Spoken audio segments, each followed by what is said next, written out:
Imagine walking into a store with a handful of cash, only to find that the prices have risen since the morning. This is the reality for millions of Argentinians today. Hyperinflation is not just an economic issue. It's a daily struggle, one that's slowly eating away at the country's savings and stability.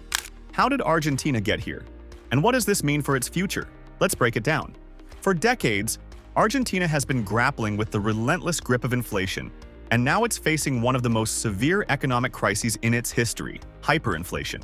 While inflation is a problem in many parts of the world, Argentina's experience is unique, and understanding why hyperinflation has taken hold requires a look at the country's economic history, its financial mismanagement, and the challenges it faces in the global economy. 1. The roots of inflation in Argentina. Argentina has long been a country plagued by inflation. The origins of its current hyperinflation can be traced back to years of economic instability and political decisions that have undermined confidence in the country's financial system. Throughout much of the 20th century, Argentina struggled with cycles of high inflation, economic recessions, and periods of unsustainable government spending. This history set the stage for the current situation. One of the main causes of inflation in Argentina has been the government's heavy reliance on printing money to finance budget deficits.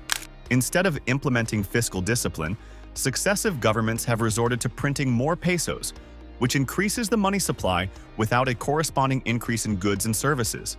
This imbalance causes the value of the peso to fall, leading to higher prices and inflation. Over time, these inflationary pressures built up, creating a vicious cycle where inflation perpetuates itself. 2. Argentina's struggles with debt and currency devaluation. Argentina's relationship with international debt has also played a major role in its hyperinflation crisis. The country has repeatedly borrowed large amounts of money from international lenders, including the International Monetary Fund, IMF. However, these loans often come with conditions that require Argentina to implement austerity measures and reduce public spending. These measures, while aimed at stabilizing the economy, can lead to social unrest and further economic decline. As the government faces rising debt, the peso continues to lose value, making it more expensive for Argentina to repay its debts. This devaluation of the currency has a cascading effect. As the peso weakens, the cost of imports increases, contributing to inflation. Goods and services become more expensive, and wages fail to keep up with rising prices, further eroding the purchasing power of ordinary Argentinians. 3. The role of external factors, global economic pressures. While Argentina's inflation crisis is largely homegrown, external factors also play a significant role in exacerbating the situation. Argentina is an export-dependent economy, heavily reliant on industries such as agriculture, especially soybeans. When global commodity prices fluctuate, they can have a profound impact on the country's economic stability. In recent years, global economic factors, such as trade wars, fluctuations in commodity prices, and the COVID-19 pandemic, have added extra pressure on Argentina's already struggling economy.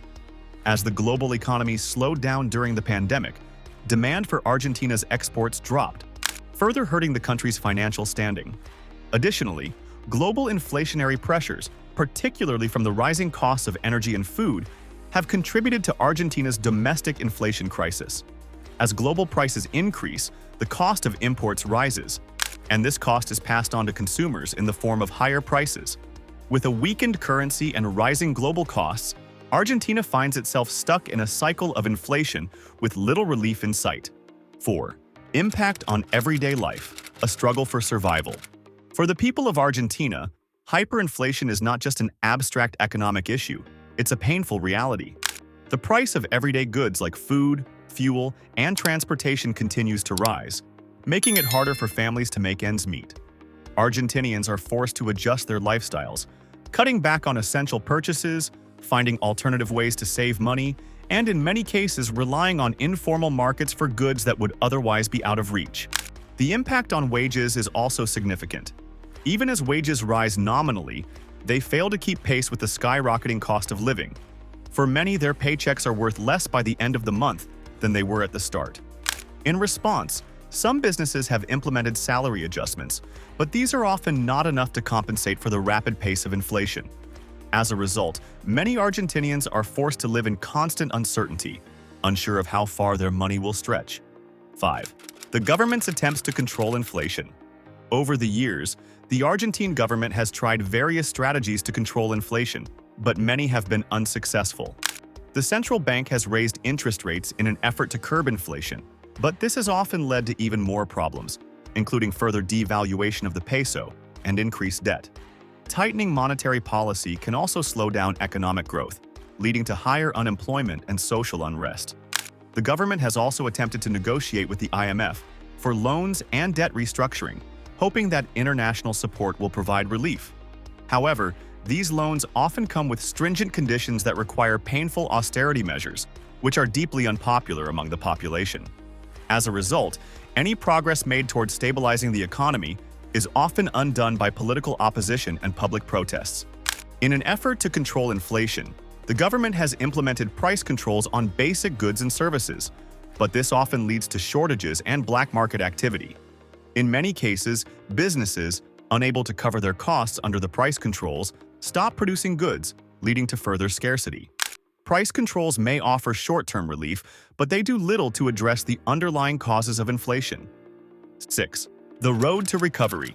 Can Argentina overcome hyperinflation? The path to recovery for Argentina is uncertain, but there are steps the government can take to begin addressing the underlying causes of hyperinflation. One critical step is restoring confidence in the country's currency.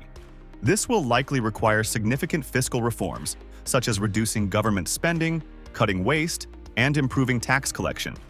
Argentina will also need to establish more stable trade relations with international partners and reduce its dependence on borrowing from foreign institutions like the IMF. Another important factor in Argentina's recovery will be improving its agricultural and export sectors.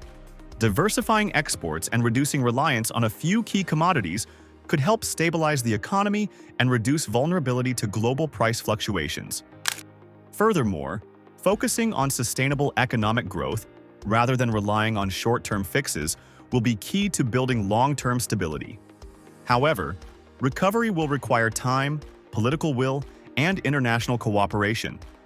Until Argentina can stabilize its economy, the daily lives of its citizens will remain a struggle against rising prices and economic uncertainty. The government's ability to implement meaningful reforms and restore confidence in the peso will ultimately determine whether the country can break free from the grip of hyperinflation.